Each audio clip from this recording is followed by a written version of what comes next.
Show, man. Boy, clean with it, bro. Okay. Boy, Chris bust out with a jacket like, man, where you get that jacket from? It came on y'all. It came. Dang. Man, like this. Go get you something to eat. Go get you something to eat. Here's some money. Go get you something to eat. I still got it. Dang. Oh my gosh, man. I wish. There you go. Go get you. Raindrops. Take care of yourself. Take care of yourself. Why don't you? That whole scene.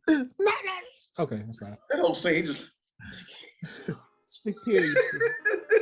Yeah, Eddie, take care of yourself.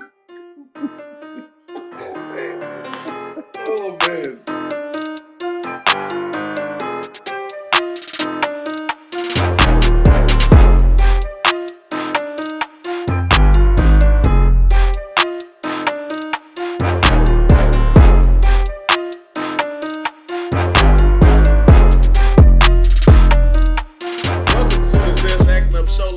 I'm your host, Joffrey, and let's not forget we got your boy Mike in the building. Mike, what's up, man? What's going on, people? What's going on? What's up? What it is? What's up, man? Let's not forget we got Chris up in here. What's up, Chris? What up? What up? This is your boy Big Chris rocking the stages from left to right. I know y'all seen me. No, okay. But yeah, what's up, y'all? Yeah, brother. Let them know, man. Speaking of rocking the mic and everything, boy, Chris was well, we're gonna talk about that. I found out when we went to go visit the host of Survey Says, MC Lotto. We went there this last week, and we're gonna talk about that, man. We had a blast, man. Y'all gonna have to come and join us next time. But despite all of that, we're gonna talk about some Hollywood news. We're gonna talk about what's going on in the music industry, what's going on in sports, what's going on in the world, the city of Houston. And let's not forget, we're going to talk about who gets the Just Acting Up Award and stay locked in for our balancing act. All that and more, Just Acting Up Show. Oh,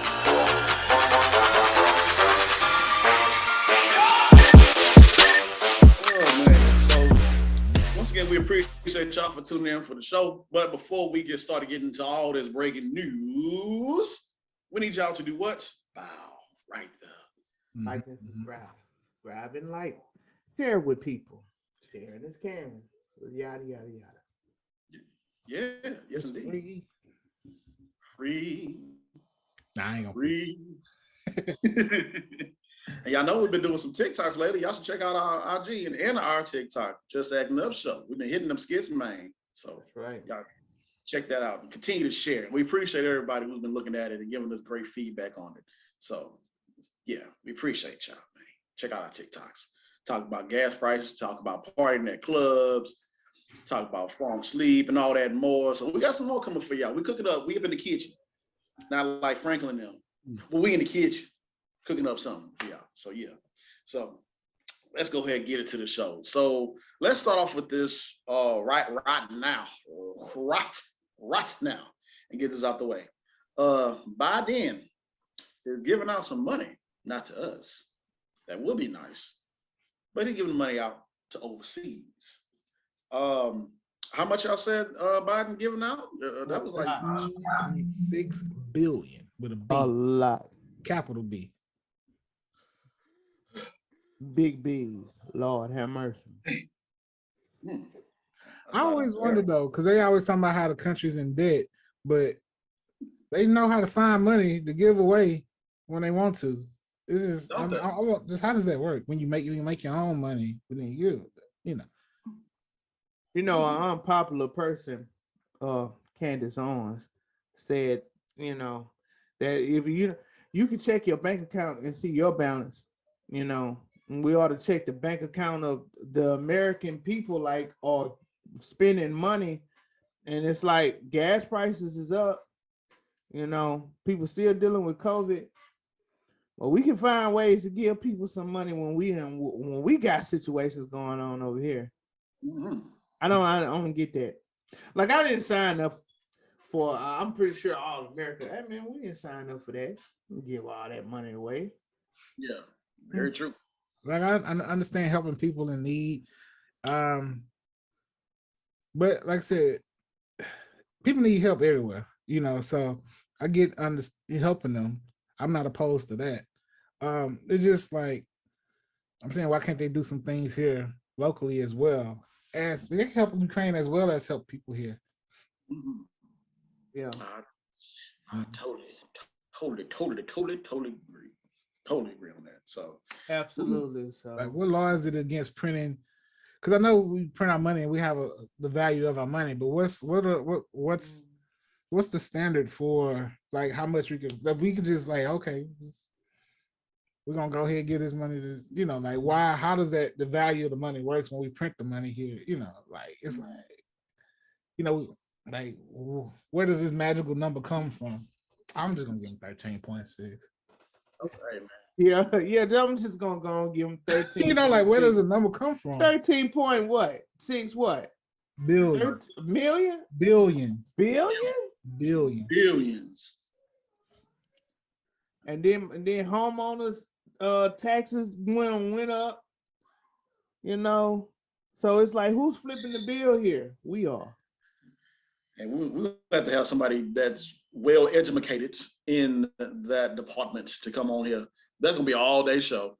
So It is. Why am I taxing? It is. Yeah, all day. All so day. So we'll keep an eye out on what else will happen. We're still sending hearts and prayers and healing energy to those that's going through it over there, and people that's got things going on over here. So yeah, y'all be safe and everything. What's that right there? So let's get into some more news. Football. That's my horn. I'm sorry. I can't. That's all I got. I can't. First off, let me give a shout out to Chris and his shaft jacket. Who?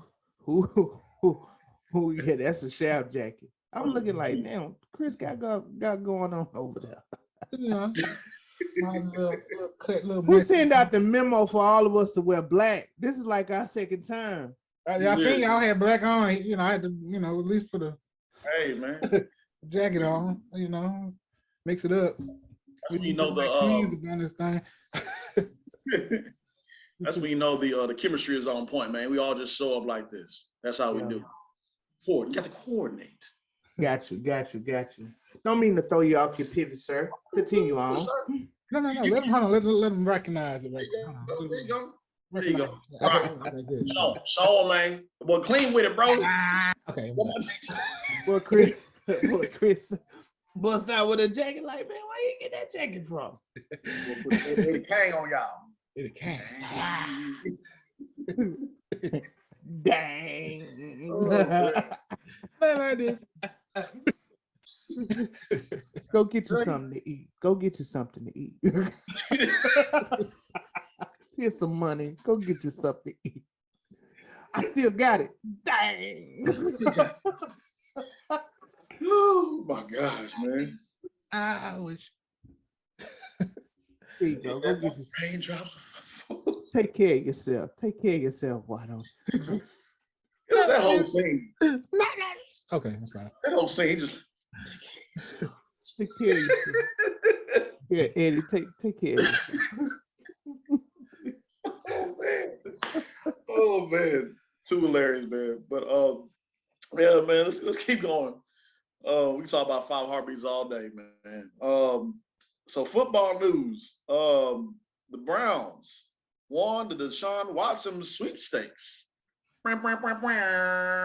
So, or did Deshaun win the sweepstakes?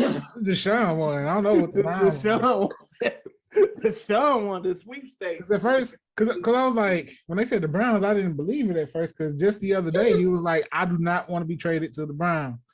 But then all of a sudden, he done waived his no trade clause and agreed to the Browns. So I said, let's look at this deal. Guaranteed $230 million. Fully. That money right fully. It is different when it says fully. Fully guaranteed. So that means he can play one game and get hurt and still get his money. 200.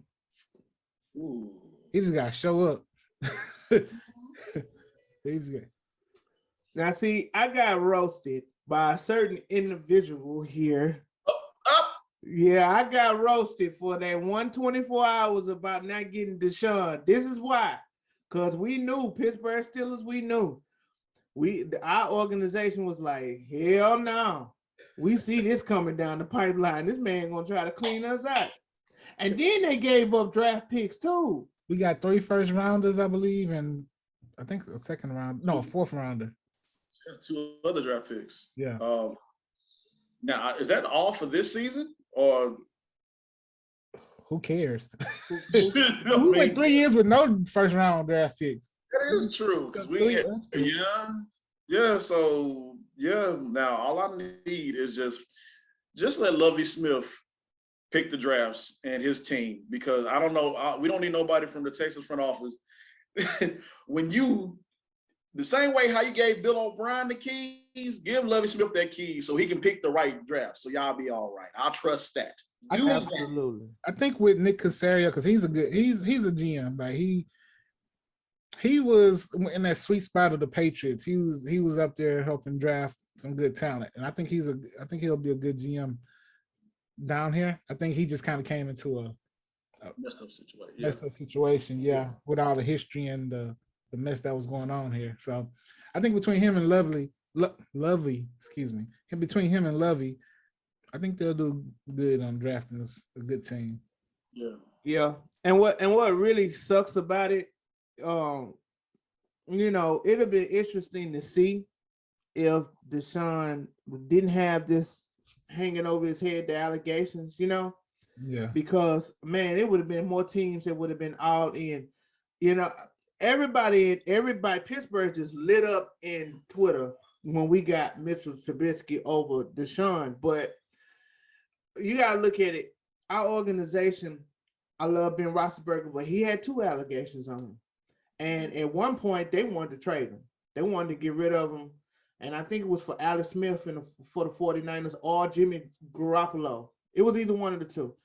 But long story short, it's like these organizations ain't going to put up with that. Like the Saints organization, that's owned by a woman. I think her name is Miss Benson. And come on, that's a woman. Then, the fan bases will go down or whatever. Although that the criminal is out of the aspect of it, but his name would never be the same, So that weighed on him. But everybody, I ain't gonna lie, if he would have went to Atlanta, boy, they would have had it would have been magic. It would have been man, it would have been Magic City every day if that man would have went to Atlanta. With 230 million? With 230, Atlanta would have threw a party for him, literally. They would have, but it didn't work out that way. I don't know why this man chose Cleveland. I can't wait till Monday. Well, maybe we'll get some more reports. So he probably wanted to be in the South, but 230, that warmed him up to the idea, like, Cleveland is so bad. Yeah, it did. Yeah, 5 years, fully guaranteed. Cleveland just. I'm not gonna say it's a bust. It's Deshaun Watson, but God, they have no Landry, they have no Odell Beckham, so it's like, who is he gonna throw this ball? Somebody, Antonio Brown's trying to get on the team now. He's reaching out to him like, hey, give me a shot. So that may be he's gonna be a low price to get him. So they may, I can see them, picking him up for the moment.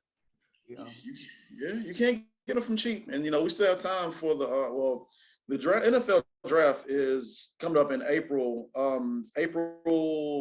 28th, and Saturday, April 30th. So then of course, if the more of the offseason and everything, still got to see what all unfolds. But I mean, goodness gracious, pay that man for his pain and suffering, and man. So we'll see how this all falls. Can we all just appreciate how this NFL offseason has already started with just drama? Mm-hmm. I mean, Randy Gregory said, okay, Cowboys, I signed with you. Then less than 24 hours. Hey, Cowboys, look out. Let me talk to you real quick. He backed out of the deal. Russell Wilson is over there at the AFC West. That AFC West is loaded. Russell Wilson, Patrick Mahomes, David Carr, and the guy that played Justin Herbert for the Chargers. Man. David Then Carr, go ahead. What you about to say? David Carr got his college weapon back from from the Packers, went to the Raiders. Devontae Adams. Yeah. Mack, Nikhil Mack, he's with the Chargers now. Oh boy. And Juju Smith just got signed by the Chiefs. Yeah, I just saw that. Well, I saw that yesterday actually. Well, I'm looking forward to the season, man. Me too. I be hyped for draft. Like, it feels good to be able to watch football again. I barely watched any football last year. Truth be told, it's a big win for the Texans, man. Shout out to the Texans. I ain't gonna lie, they pulled that off. They should be brought up on charges because they just picked on them. You know what happened? I feel like the Cleveland Browns GM was watching Draft Day, which was based about the Cleveland Browns, but it was fictional. And they was giving up first round draft picks, and just all this kind of crazy stuff. And maybe he's trying to finagle a situation like that. Man, hopefully we'll see what happens. We will see. I ain't gonna say nothing. I don't wish nothing bad on nobody franchise, nothing like that, because I don't want that to come back towards. Yeah, so I'll shut up. I'll be quiet. You see that SpongeBob that I sent you guys with the Browns? He's like, Deshaun, where's my wide receivers? Squidward said, I have no money. Oh, but yeah, you should do that scene from they should do a meme with that scene from a lottery ticket. So like, I'm broke. Boy, tell you, man, straight up, dude. Straight up. All right, ladies and gentlemen, we're about to go ahead and get into this Critics Corner. We're going to talk about some Hollywood news, everything going on in the entertainment industry. So y'all stay locked in to the Just Acting Up Show.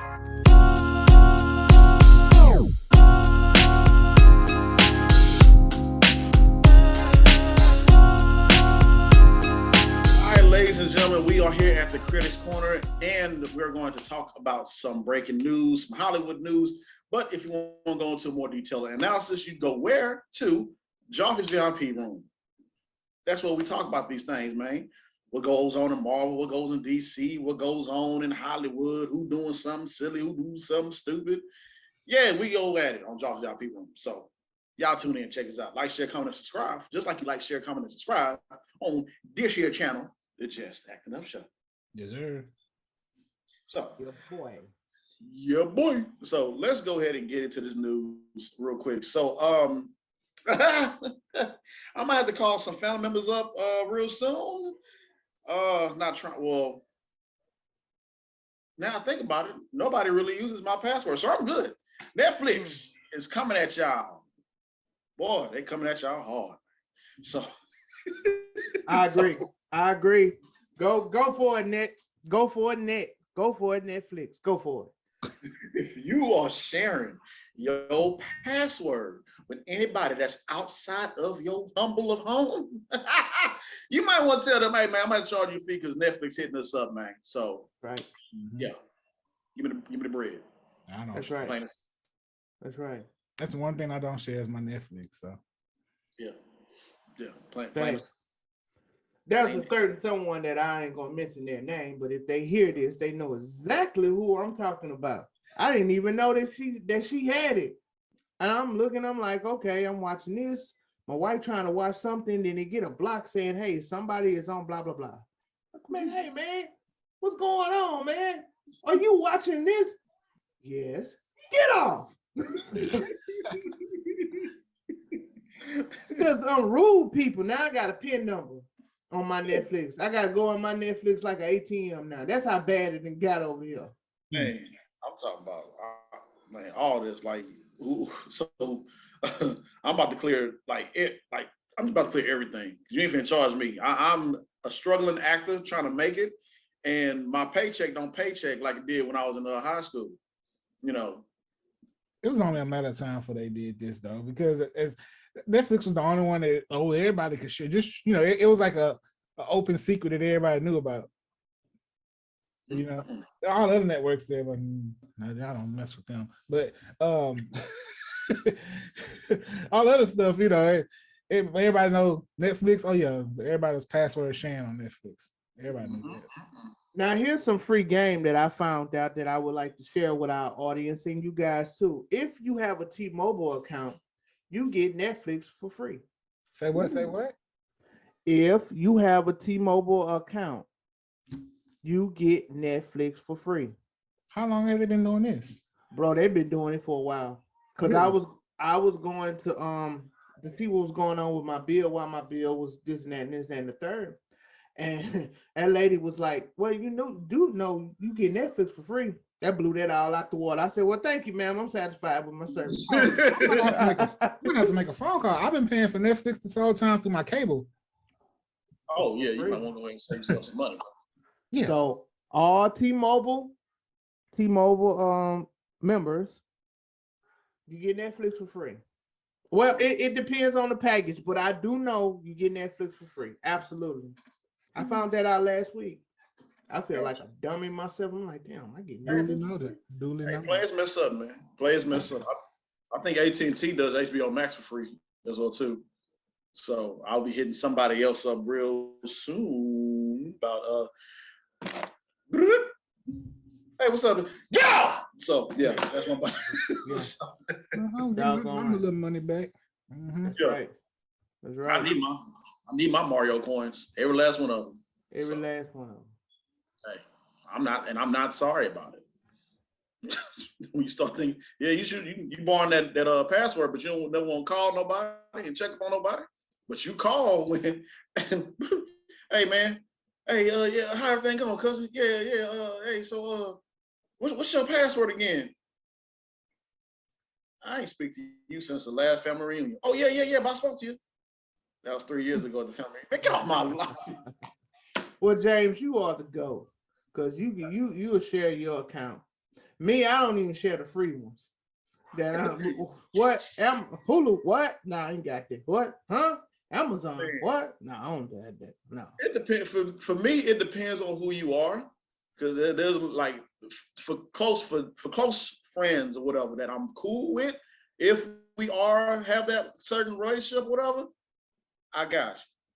But if that's like, I have a big pet peeve about if you only call me when you want something, I'm not helping you.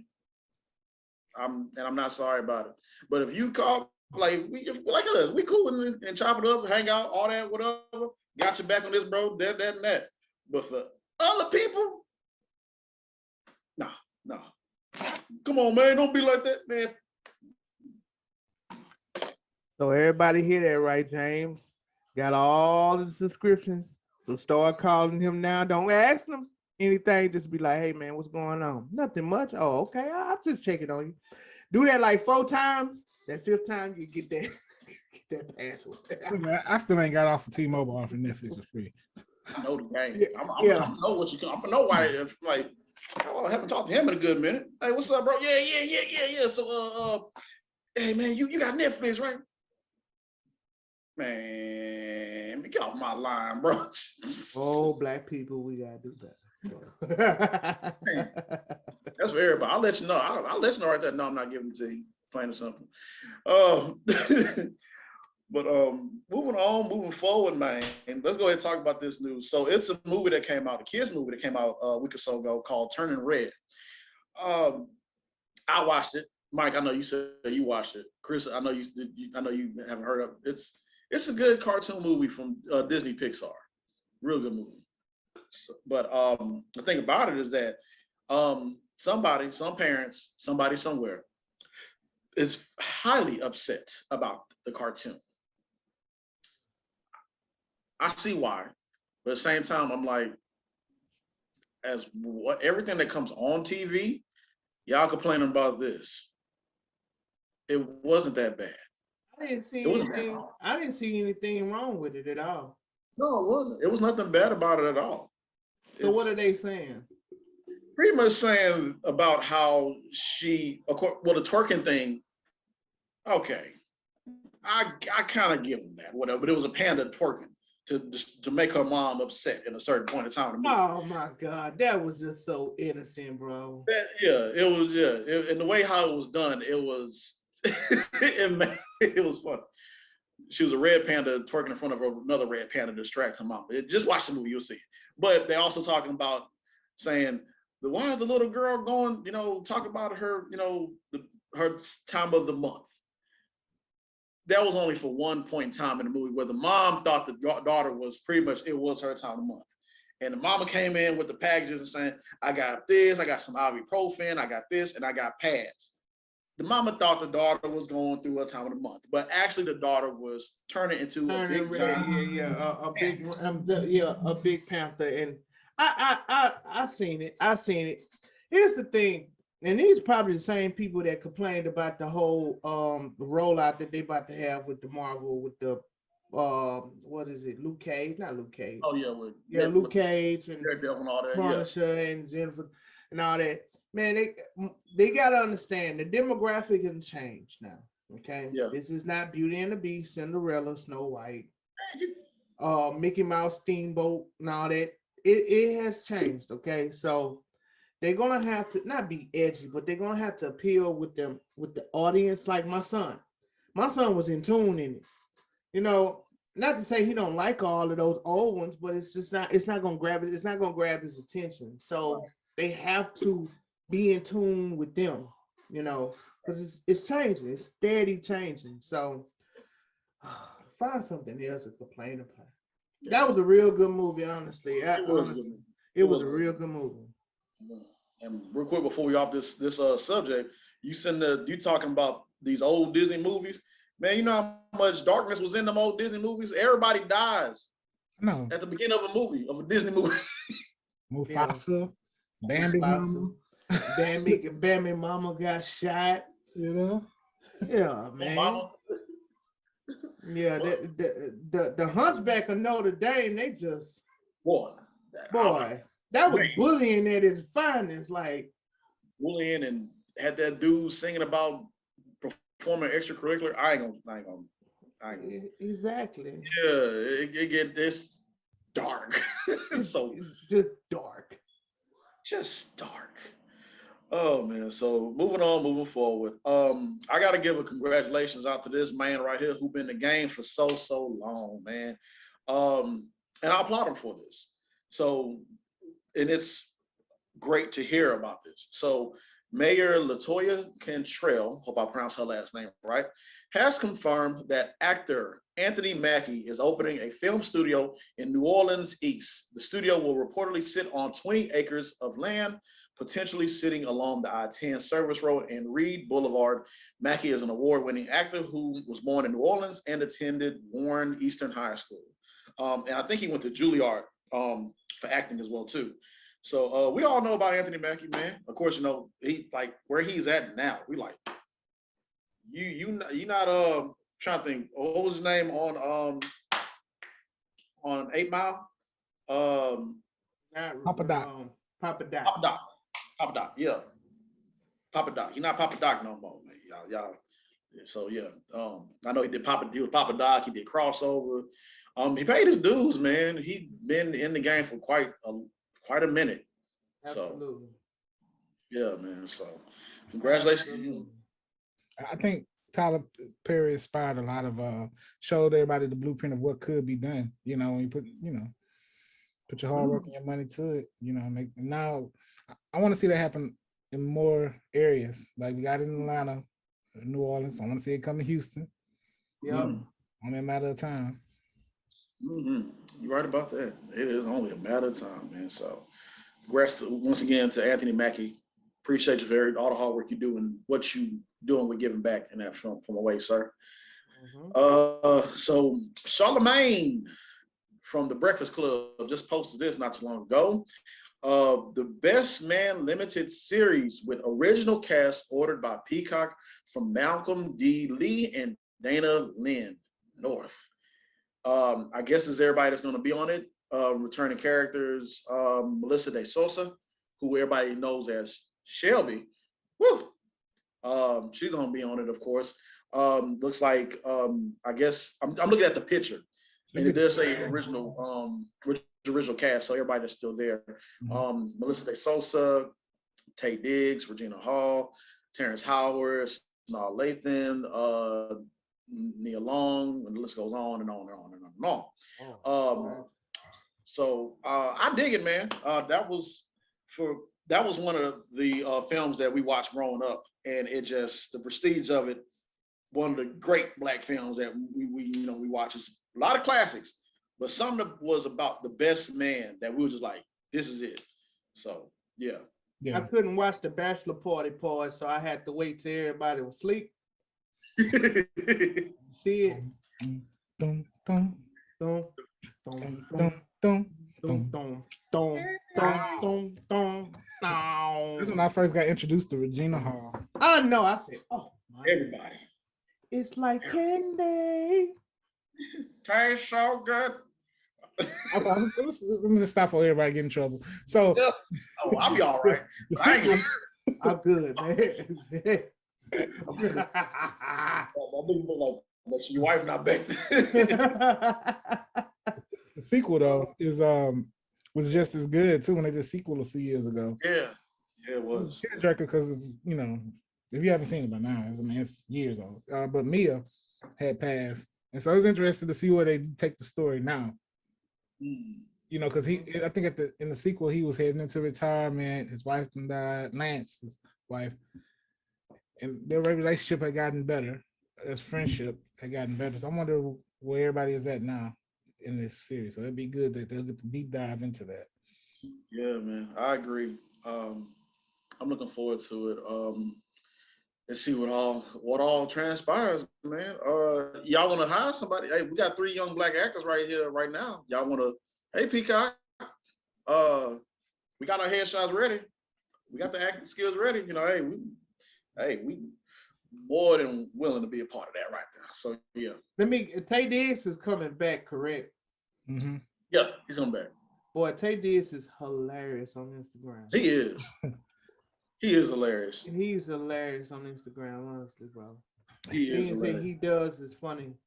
He's dating April Jones. April Jones. And she's on a small series that actually they just released a movie based off this. They have it was a series her and it was the actor Jawan Jones called You Hitting That. It's a comedy, but it's really funny. I see bits and pieces of it. Yeah, I need to finish. It's really, really funny. It's a really funny, smart comedy. And then they just dropped the movie You Married That, based on that. That's funny. It's about a guy stuck between 2 cousins situation. But it's a comedy. And the movie had like a lot of comedians like we hadn't seen in a while on screen. Oh, nice. So nice. I thought I shot them out since we brought that up. Oh no, you good. Gotta check that out. But we about to go ahead and wrap up this segment. But before we go, out of your choice, if you had to watch between The Wood and The Best Man, which one would be y'all favorite? The Wood. Wood? Yeah, I say that too. The Wood. I'm gonna give it to Best Man only because I didn't like the ending of The Wood. Oh, the macking and hanging part. Just the way it ended, I felt like I felt like they needed just one more scene to kind of really bring it all home for me. I always said that. Gotcha. Like I had more questions than answers, whereas I think Best Man kind of brought the story together. So I'm gonna go Best Man. Gotcha. Understandable. Then they had a sequel too. So yeah, man. So both are classics. Both. Absolutely. I aspire to be like Stacy when I have a niece. My nieces, I want to be just like boom, and it be. Ain't nobody get a hit off Stacy before. Man, that was some classic stuff, man. Yeah, well. I probably dance like like I'm from North Carolina. We just. This is how we dance in North Carolina. Say we dance fever over here, huh? That's classic. Ladies and gentlemen, we got a special guest that's about to visit us. I want y'all to stay locked in. We're about to get a lot of knowledge from this individual. We're about to enjoy ourselves, have a good time. We got to talk to actor, writer, director, Antoine Mckay. Y'all stay locked in. Just Acting Up Show.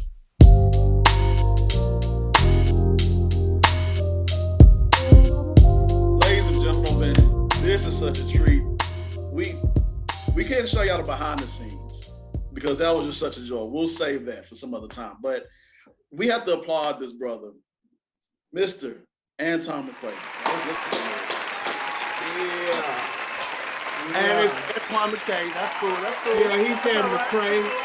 It's with a K. I'm laughing. I'm still laughing. I know I stumbled, but I'm still laughing. You're embarrassing us, man. You're embarrassing. And Antoine Mckay, ladies and gentlemen, I'm still laughing because y'all didn't see all the behind the scenes of him and his lovely wife trying to get set up and everything, and it was just so hysterical. We have to be appreciate you there all. kind of moments. Look, there were substantial failures. I'm just going to say that. Substantial. There you go. There you go. That was such a joy. Well, sir, like I said, well, how was your flight, sir? Because you just got off a flight, and we appreciate you for just joining us. We appreciate that. It was cool, dude, because I just done this project with students at the University of Minnesota, and it was really involved, and so I got on the plane and I just started listening to music, and there's times I need to just shut down from all the crazy and just listen to music. So I put on Maggot Brain by P-Funk, and just next thing I know, we were landing because I fell asleep because P-Funk, is soothing, so it puts you to sleep.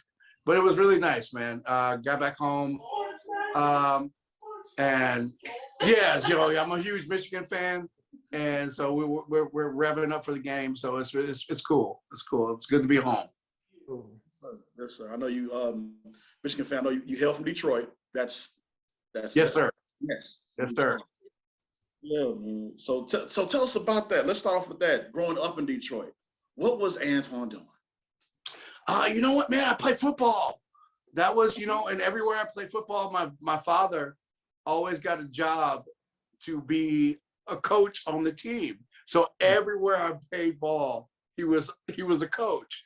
So it was always very difficult to sham, and because he was on me like a shirt, man. My brother played football, but it's hilarious because we both ended up. My brother's an actor in New York. Was on Broadway, and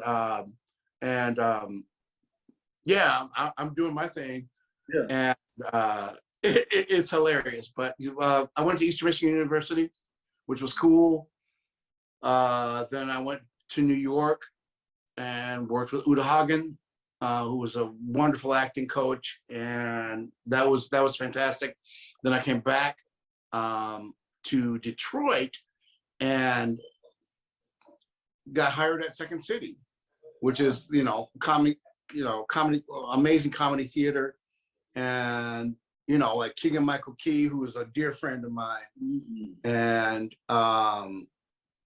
where Jordan Peele and Tina Fey, Steve Carell, Colbert, we all came up in that system. So that's what happened to me after college, which was really great.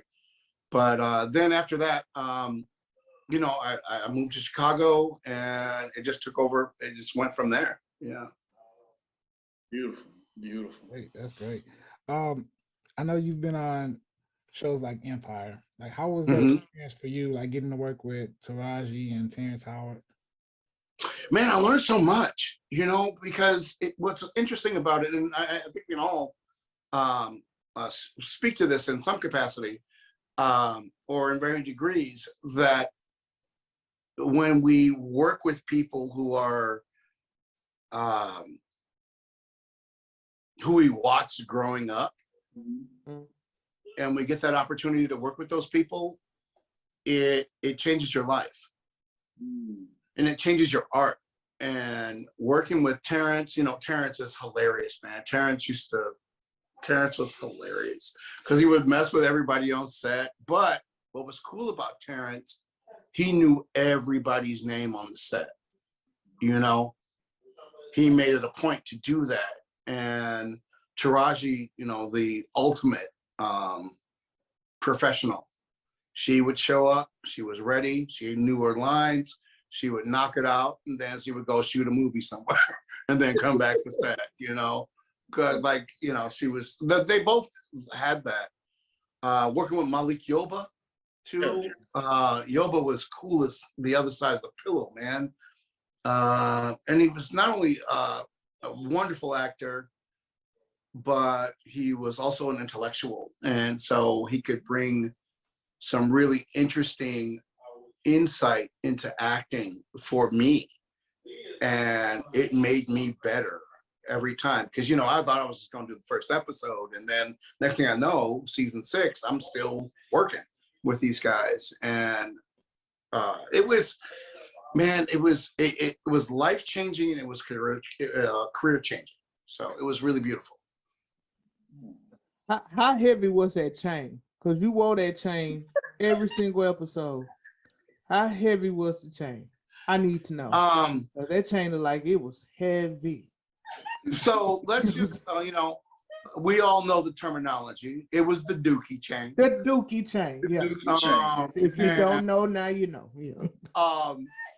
But dude, I tried to get it after the last season, and they were like, "Nah, you can't have the Dookie chain." I was like, "What, dude?" And for real, they would give me, like, I would show up to set and wear a pair of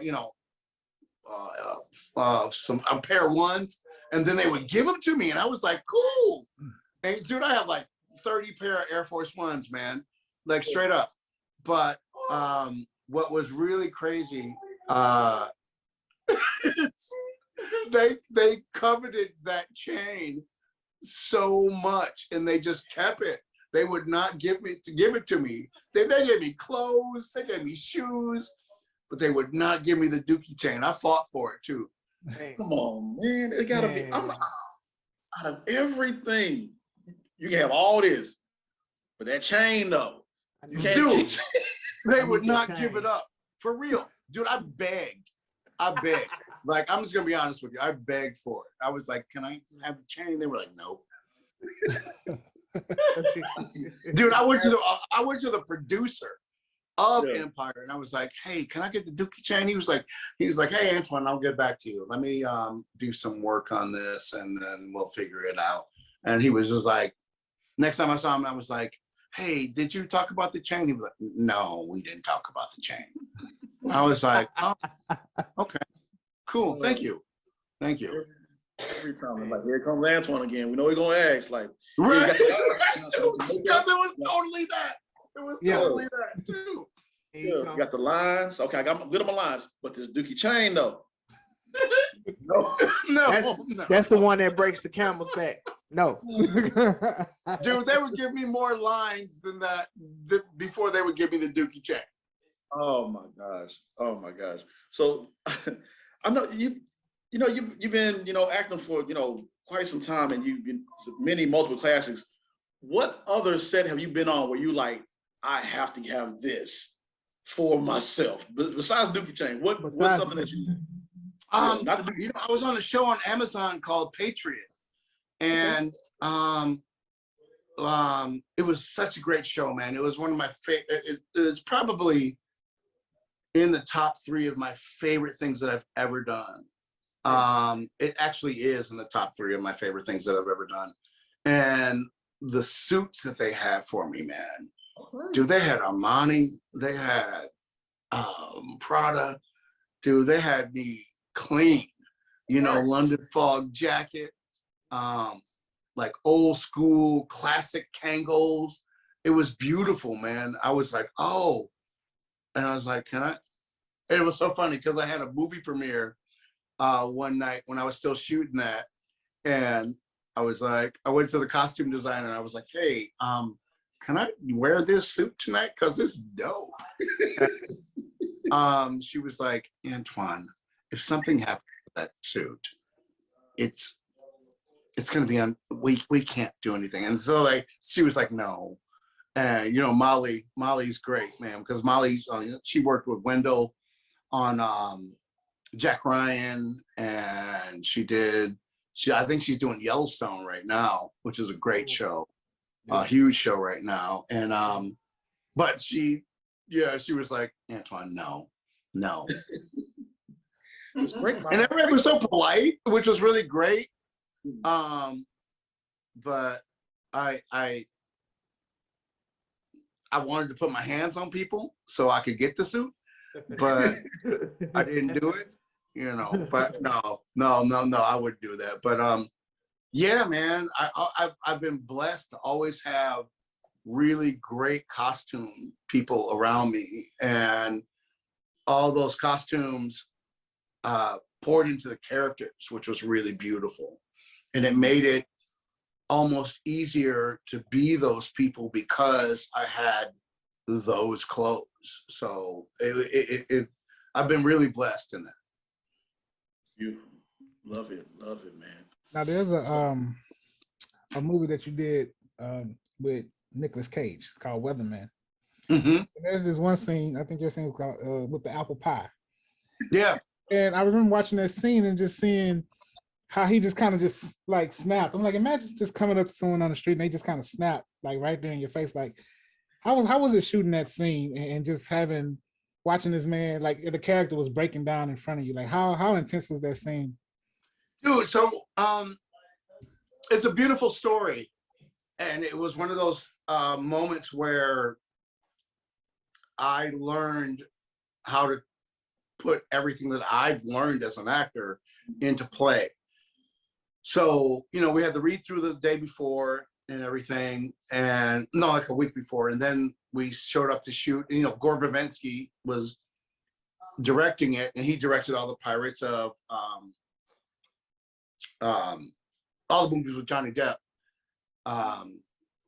Pirates of the Caribbean movies, and it was great. And he's a magnificent director. He's directed so much more too.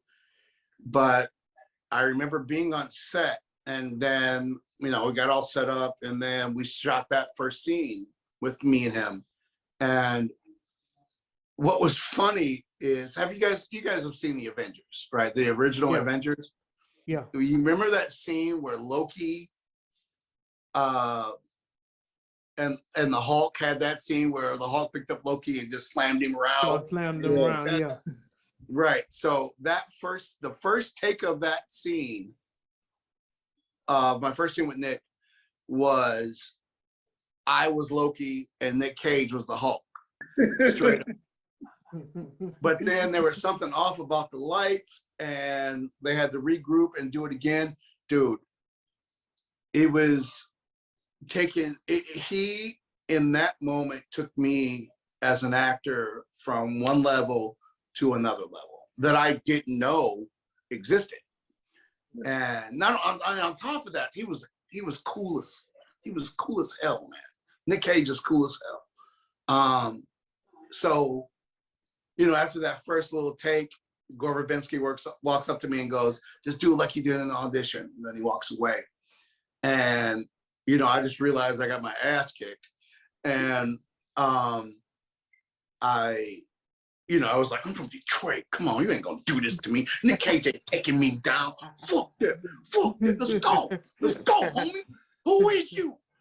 And so then, all my training and everything came back to me, and I was able to exist in that place with him. And we had a great scene. And what was cool about Nick too was after we shot all day, they made it snow in May in Chicago. It was like 70 degrees outside, and they made it look like it was winter. Afterwards, he, like for real, straight up, for an hour and a half, went around and signed autographs, took pictures, did everything. And I sat in the van like waiting because they were taking us back to our trailers. And he just signed autographs, talked to people, took pictures. And he was just, he was a cool ass guy, man. Cool ass guy. And I learned so much because that was like one of my first big movies, and it taught me so much in the sense that I learned that you teach the art all the time, like as you are in public and as you are on camera. And he was just cool. We talked about the scene, and he just gave me insight into what he was feeling. And then it was amazing, man. It was really groovy. It was really groovy. Isn't that so humbling and refreshing to see somebody at a different tier and status like that, and they're just like a regular guy, like he's talking to you. Correct. And you know, at the time, old boy was like kicking it with this cocktail waitress in Michigan. You know, I probably shouldn't disclose that, but you know, but it was like, he asked me where I was from when we all walked up. He was like, "Hey, Antoine, what's up, man?" And first of all, he knew my name, which was really cool. And that's just respect, and as we all know. And then he was like, "So where are you from in Detroit?" I was like, "Oh, you know, I grew up in Inkster. Then I lived in Detroit." And he was like, "Oh man, I'm dating this cocktail waitress from Detroit. She's fine as hell." You know, I'm like, for real. And he went in on it, and it was so great because it was just like, oh, so it's like this. So we're just gonna kick it. You know, but then I worked with other actors who are not on that, in that space, and destroyed sets and made things awful for everybody because of their status, quote unquote. It was brutal, but working with him and Gore, it was beautiful, man. It was beautiful. Because they were both so humble, and they had both done so much. And I was working with Nicolas Cage. This was his first movie after leaving Las Vegas, where he won the Oscar. So he had all the reason to be an asshole, you know. Yeah. But he was just cool, man. He was cool. I gotta ask you. So I know you was in Weatherman. Yeah. And there's an infamous scene about the tartar sauce. Since your wife is here, I have to ask: has there ever been an incident where your wife asked you to get something and you totally forgot what was it? It had to be something. Brother, let me tell you like numerous stories. There's like 10 stories. Yeah. Like I will be going to the store. And I'm like, I've been going for whiskey. You know, I'm like, I'm gonna go get some whiskey and get it back in Newport. Baby, can you pick up some half and half for me? Yeah, she'll say, get some half and half for me because, you know, she's a coffee drinker. And dude, I will pull up in the driveway, start walking towards the door. And then I go, oh shit, I didn't get the half and half. Because I was only thinking about the whiskey and cigarettes. So then I get back in the car and drive off. Like she has seen that so many. She's like, I want some Twizzlers. I'm like, yeah, I got you, baby. I got you. Then I get to the crib. I'm like, oh fuck, I gotta go back and get Twizzlers.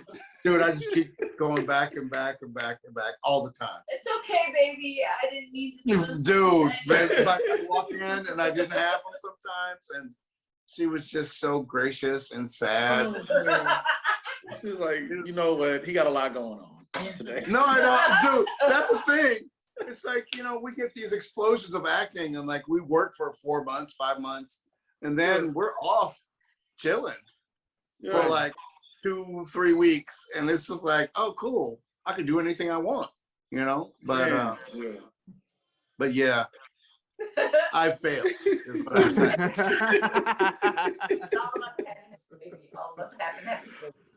Oh man, that is too hilarious. Classic, man. No, it's the truth, brother. It is the truth. Oh my God, it happens, man. Yeah, and that was so cool that, you know, because we talk about that all the time on the show. Because we act as well too, and we're so thankful and grateful that, you know, the people that we come across and meet, that they set the tone for how that whole day is going to go. Of course, you stay focused in your scene and everything. Of course. And I think that's beautiful how that set the tone for you and your career, that being your first major film that you're a part of, and how, you know, that set the tone for, you know, how you do things, and how, you know, with your acting class, acting school, how you know, meet different students and how you carry yourself and everything. So I think just hearing that story right there, just so humbling. That's beautiful. I love Dude, that. yeah, it is, man. Because it just, I mean, and all of us have, there's the existential angst that we all have that, good enough. Am I doing the right thing? Is this what I'm supposed to be doing? Yeah, we struggle with those things. But then at the same time, there's people that you meet along the way. And the three of you, like doing this podcast, for example, it's like, am I on the right path? It's like, yes.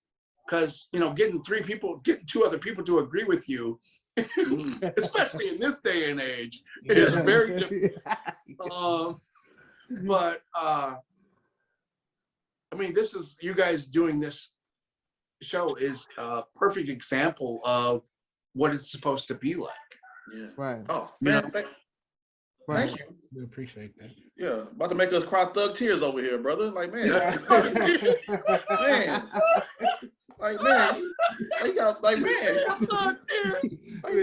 Like, make us cry. Like, man, I'm trying to help him out. Like, man, Antoine Mckay was on our show, man, and he my thug tears, baby. I'm trying to be hard right now. That's my thug tears. I'm trying to be hard right now. Man, brother.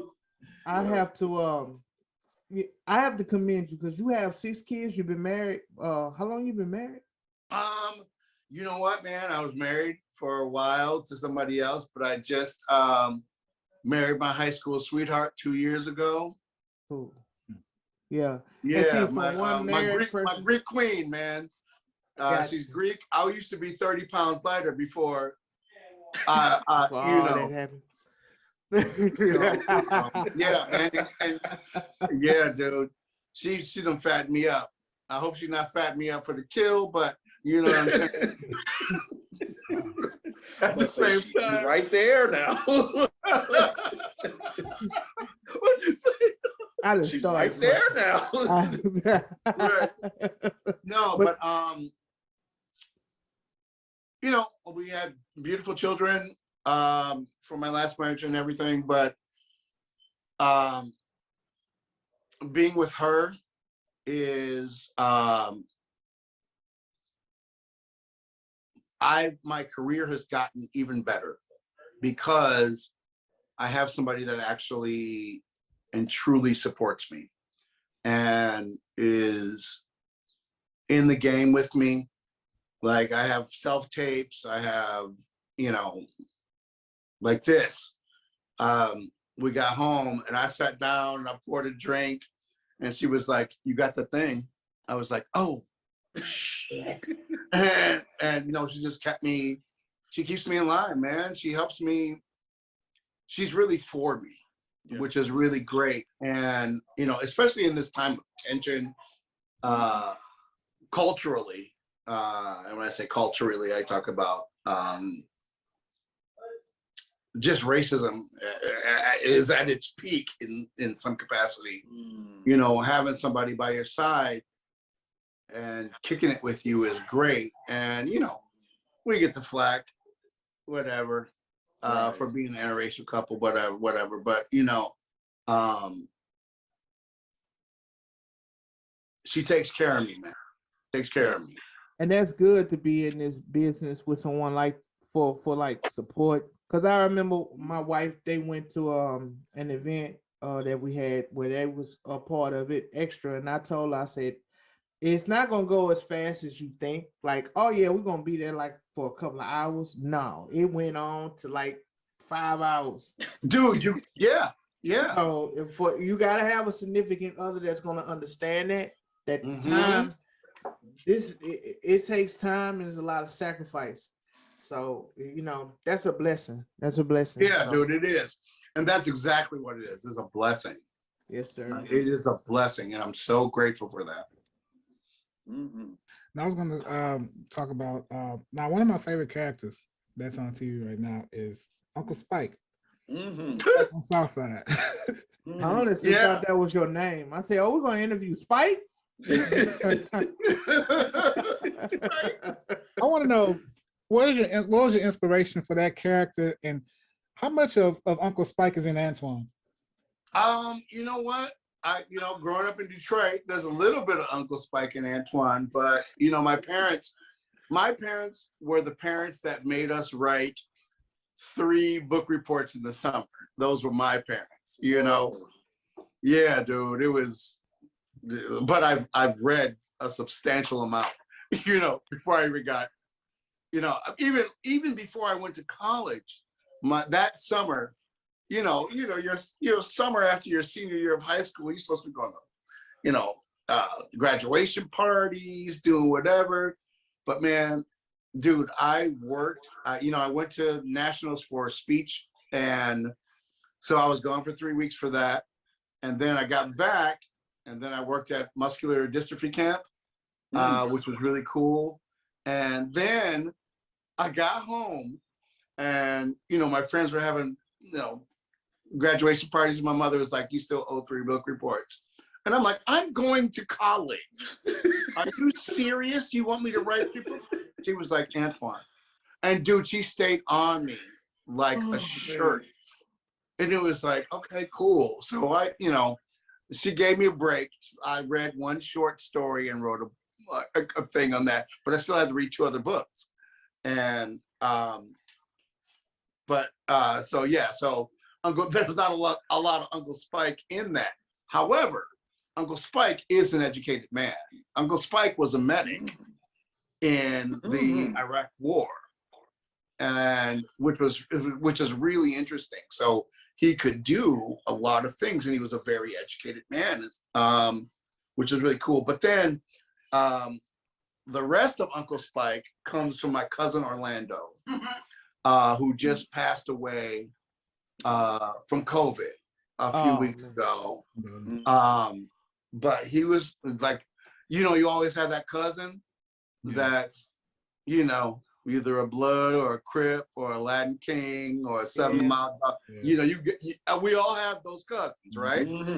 Right. And but he was a brilliant man. Yeah, he did all that stuff back in the day, but he went to school and learned how to operate heavy machinery. Then he owned his own trucking company, and we evolve, obviously, but when it came down to it, that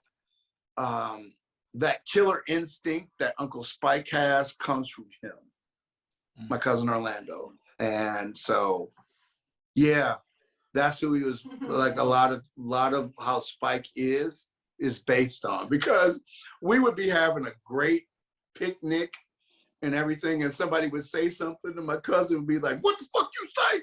What? You want some of this? Y'all coming over here?" And dude, it's like straight up, like somebody punched me in the face back in the day and stole my bike. Oh no! And then I was a senior in high school, and my wife and I went to homecoming together. Okay, and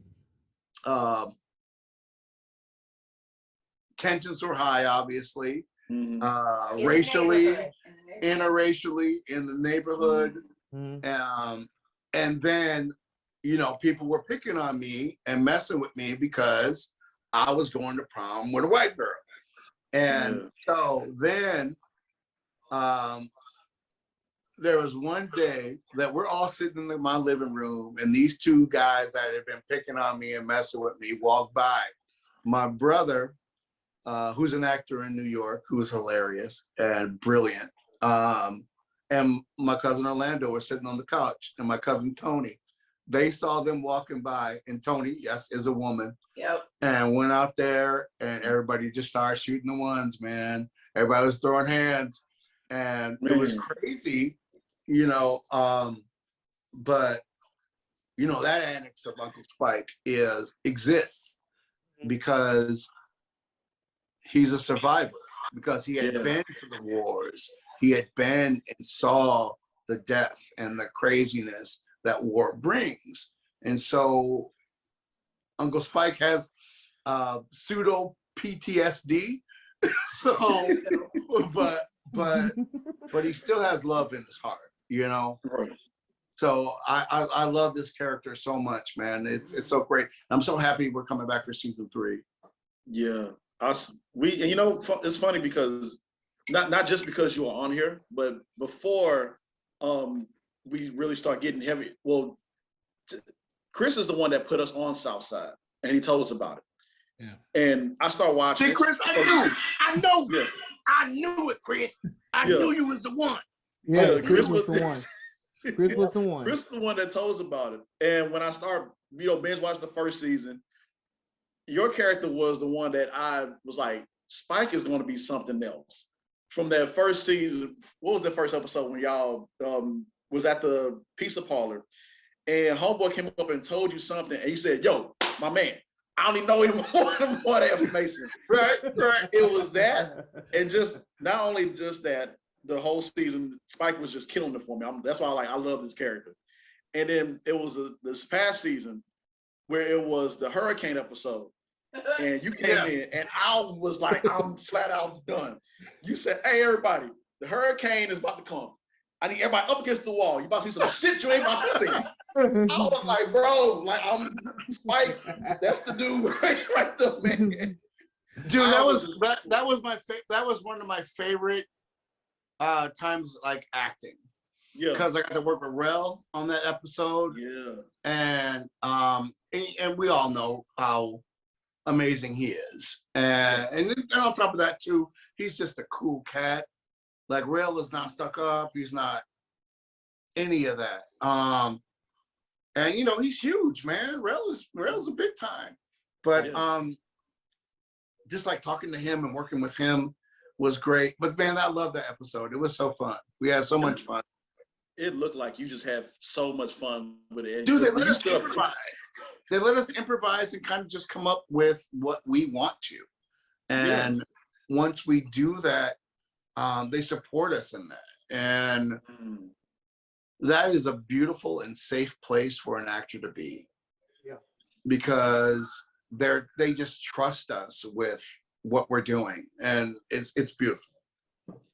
Diallo and Bashir are so fucking, excuse my language, I'm sorry. They're so fucking dope. I think we bypass of excusing languages. Right. Hey, man, hey, you're good. And it was funny too, because like I can tell, like I know, and we're gonna get into your acting school as well, because I see that with that scene when you got up, you said, "I hate a lot of things, but I can't stand this fucking play." Right. And do you?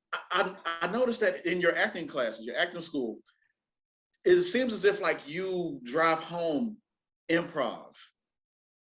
Yeah, because you know, I'm a classically trained actor.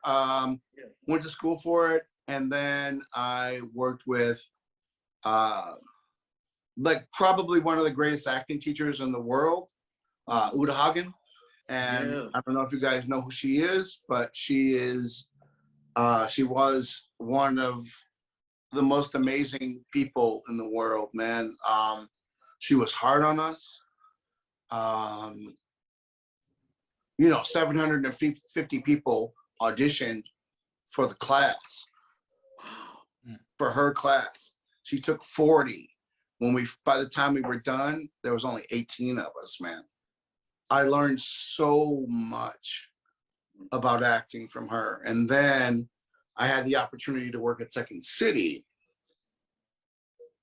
which, you know, is improv based, and you develop all of your text and sketches from improv. Yeah. And combining both of those entities together, I mean, it made me better.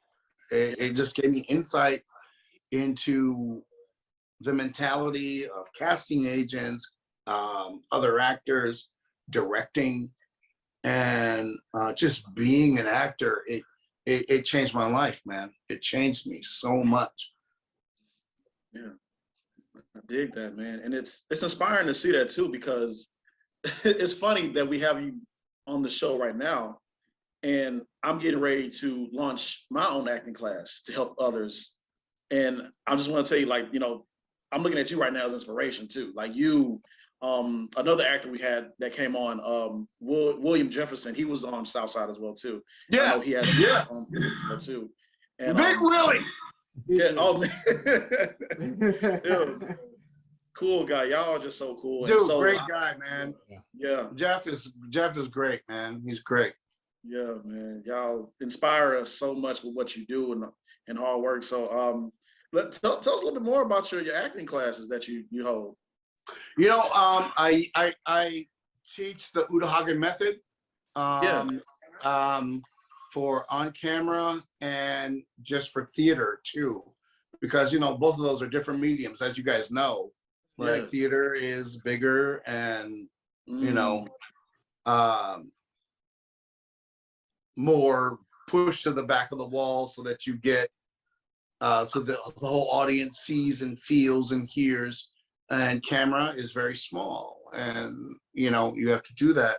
So we teach classes in theater using the Uta Hagen method, and in on camera. Excuse me, sorry.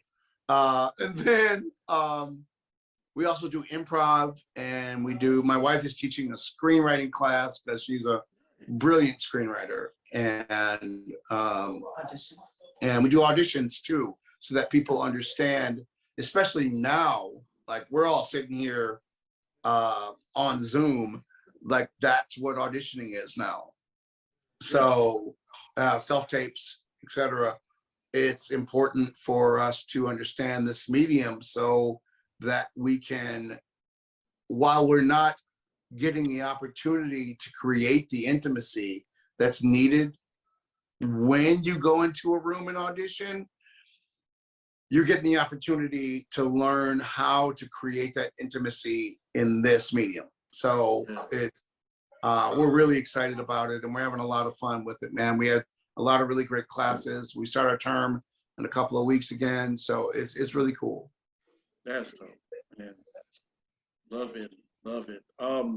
Man, this is the part of the interviews where I hate, because we know we want to keep talking to you and keep, getting more. We just like spending time with, like I said, that intimate moment where we just. But it's time to go, baby. I know, because I know you, man. I know because you're a busy man, and I it's like, oh man. But two more things before you go.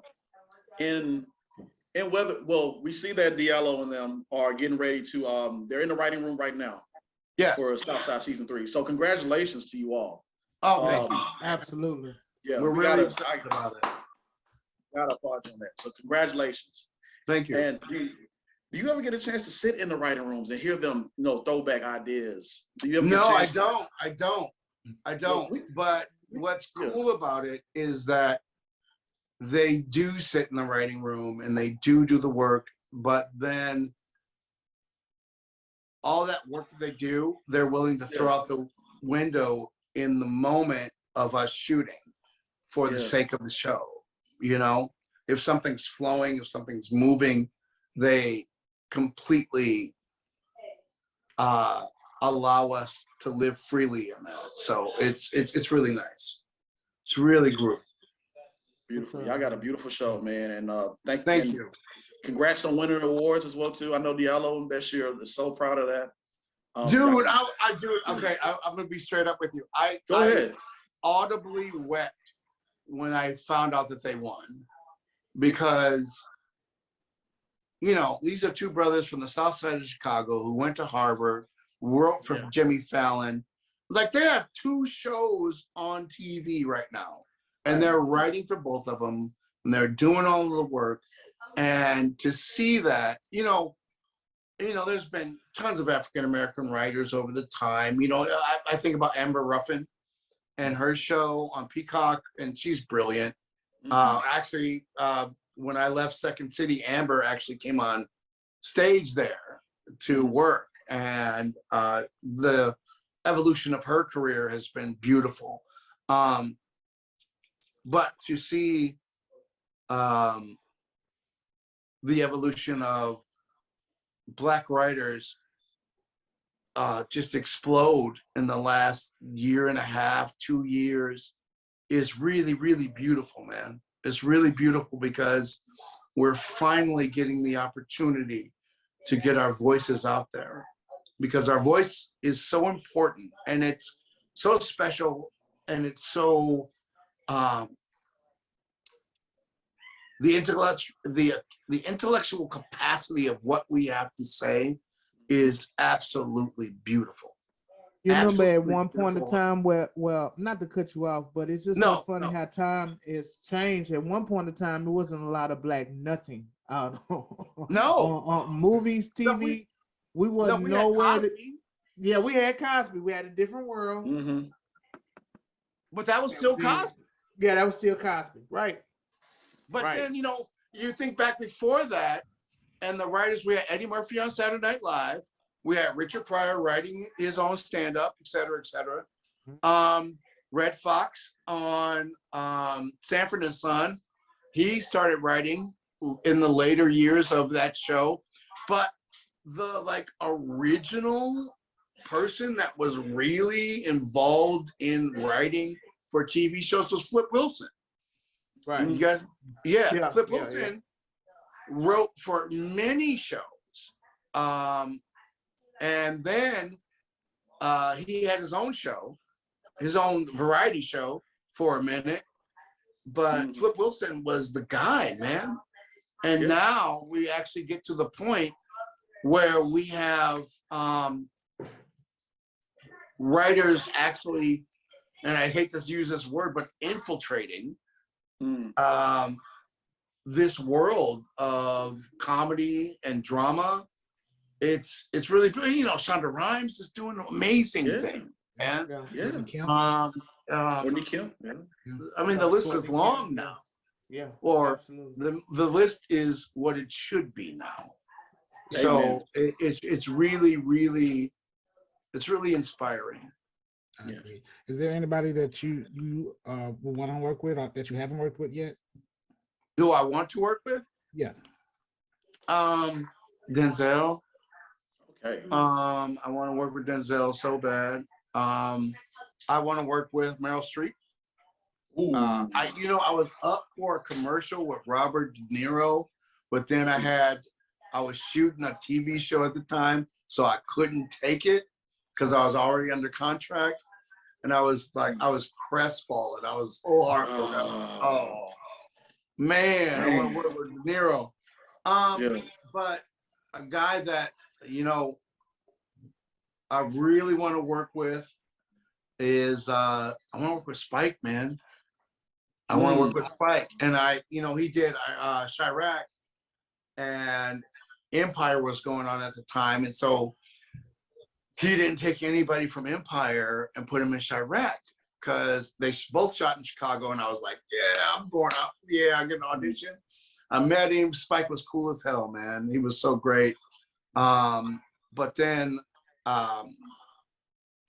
he just didn't want to use anybody from Empire at the time because, you know, he didn't want to make it look like he was taking somebody from Lee's show to his show, you know. Right. And, you know, that's disrespect, man. And like game recognizes game, and we all heard that. But it's like, I was still like, dang, Spike, that audition was really good that I just did. I was like, the audition was dope, Spike. Like, Spike, come on, Spike. You know, I was in Written Off. I was with Nicolas Cage. It's like, Spike, I wrote Written Off. I wrote it. I wrote it. Like, yo, come on. Like, come on. Oh my gosh, man. Well, like I said, we would love to chop it up with you. Like I said, we speaking into existence that we will see you on set soon. Yes, you will. Well, brother, one last thing before we let you go. We thank you. We appreciate you. I know you've been doing all this for like over 33 years or so. Yeah. Man, thank you. We're honored, we're humbled, and we appreciate you for it. No, I'm grateful for you guys, man. Please keep doing this. Please, because you guys are allowing voices to be heard. And whether you believe it or not, I don't know the state of anything when it comes to you. But what you guys are doing and watching it Like you're giving people the opportunity to share. And not only that, but you're also you're opening doors, not only for us, but for yourselves. And it's beautiful, man. What you guys do is beautiful. Brother, I appreciate I appreciate it, man. Appreciate it. Last Real thing thug tears. Oh man, come on. Real thug tears. Thug tears. Y'all are ridiculous. Oh, man, wait, that's just acting up, brother. We trying to code it in. Oh man. Many blessings to you and your Many family. blessings, all of you.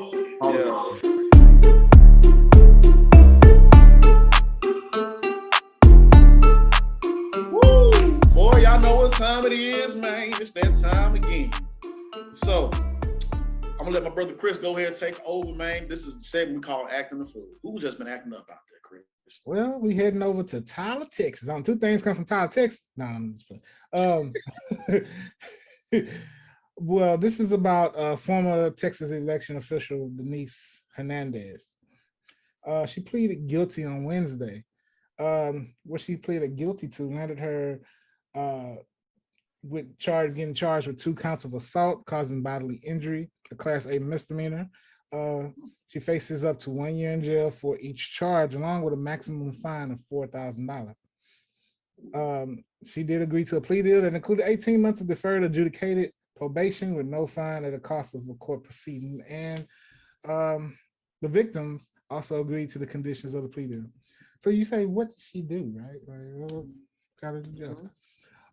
Well, she pled guilty to spiking drinks with colon cleanser and giving them to her employees without their knowledge. Oh, hell no. Yeah. So,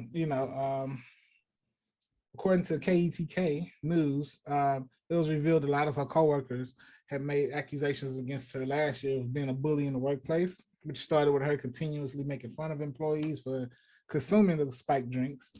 Then the documents also revealed that came out was that she pulled the trick despite knowing that some of her victims had prior medical conditions that could have been worse by them drinking the colon cleanser.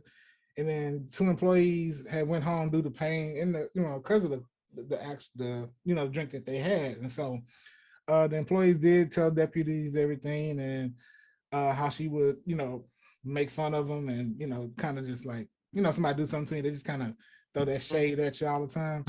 Mm-hmm. And so, and the employees also backed up the account in court with the investigators. And so, they said she was constantly just bullying and bragging about the incident. And then she only been working for her company for a little bit under 2 years. So, she had resigned in May of last year, and she was arrested days later with the charges. And so, she was sentenced. And she deserved every bit of that. Do she really? Because she was really looking out for everybody's colon. I will hurt her. I ain't put my hands on one before. But you have to got my colon. Oh, you did that. Oh, well, appreciate it. Man. One time I went to this restaurant, they did that for me involuntarily, but not because of nothing they put in my drink. It was just the food was bad. No, look, man. I don't know if y'all ever had that detox tea before. No, but I heard about it. Man, I'm on 45 on my way home. I'm on the phone with my lady friend at the time. And I said, oh, hey, I'm going to have to call you back. I'll pull over to that Papa's barbecue that's right on the side of 45. Don't go, man, dude. That detox tea hit. And if it's any, I'm pretty sure it was 10 times worse than what I experienced. I will be ready. Like, yeah. How much she got fined again, Chris? How much was it? It was $4,000 in fines. That ain't enough. That ain't enough. Well, you know what time it is, y'all. Crazy jokes. So, they never said what the name of the law firm, or the company was that she worked for exactly. But I wonder if it was called the Brown Family Firm. Okay. So y'all know, I think I know why the employees really didn't like her, because I think she was just a party pooper. That's a good one. That's a good one. I like that one. And that is a good one. I give you that. That's a good one. Yes. Okay, what about this one? She probably thought that they were just full of crap. So, she just wanted to help them out. They're full of crap. I give you that. I give you that. You're pushing it.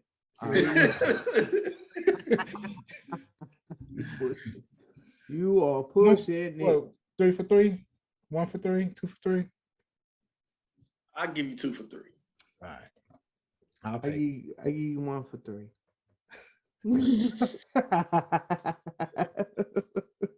1 for 3.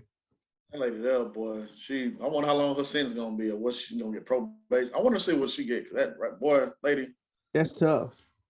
Yeah, it is. Man, look, like I think it probably would have been as bad as she wouldn't have been bragging and trying to still bully. Just aha. Remember that time you drank that drink I put in that? Yeah. I remember. See, the way she should have did that. I ain't gonna put no, never mind. No. I wonder what be going through people's mind when they decide to do these outlandish things. I'll be thinking, just thinking that's gonna be hilarious because it's not done upon them until they get caught. Like this situation. Oh, I'm so sorry. No, you ain't. No, you ain't. I'm telling you, if that was my sisters, anybody else, you had to see about them. When they get better, you have to see me for real. All right, good people. We about to get into the balancing act. You got to give certain flowers out to the individuals. So y'all stay locked in to the Just Acting Up Show.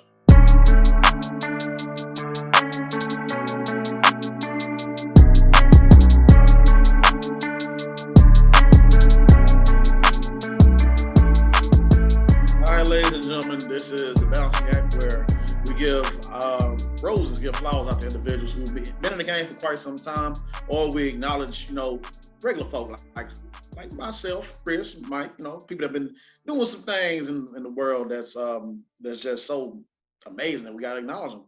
Or we also pay our respects and honor those who have passed on and go on to a better place. I kind of doing back to back. I know last week we paid our respects to another individual, and now we got to pay our respects to another one. And sad to say, longtime NFL reporter and radio host passed away at 67 years old, Mr. John Clayton, the professor. So, like I said, we record this on Saturday, and of course, y'all watching this on Tuesday. Thank y'all for watching. So we just got this news this morning. So it says, go on to say ESPN, John Clayton, whose list of contacts in the NFL was matched only by his attention to detail and dedication to his craft, passed away Friday in Washington after a brief illness, his family said. 67 years old, nicknamed the Professor, was one of the country's foremost NFL insiders in a five-decade career that included over 20 years with ESPN. Clayton's pursuit of news and information was done with such fervor. I think that's how you pronounce the word. Y'all know I'm horrible with these hooked on phonic words and everything. Y'all don't, no shade towards me, but let's keep it going. So it says ESPN's Chris Mortensen said anyone paying attention walked away a little more educated. Long before he became an ESPN icon, John might have been the best news-breaking team beat reporter of his generation, the type who could sit on a story for months and then break it before others had any clue what was going on. So you can read that full article on ESPN.com. So, Sir, Professor John Clayton, we thank you for everything you've done. I know a lot of people in the NFL, ESPN News, are very deeply saddened because he touched so many lives with what the news he would bring, or just his presence, his energy. 67 years young, man. That's, heartbreaking. So hearts and prayers to you, your family, your loved ones, and you've done your job, sir, and you've done your job well. We thank you. We appreciate you. Now you can finally rest.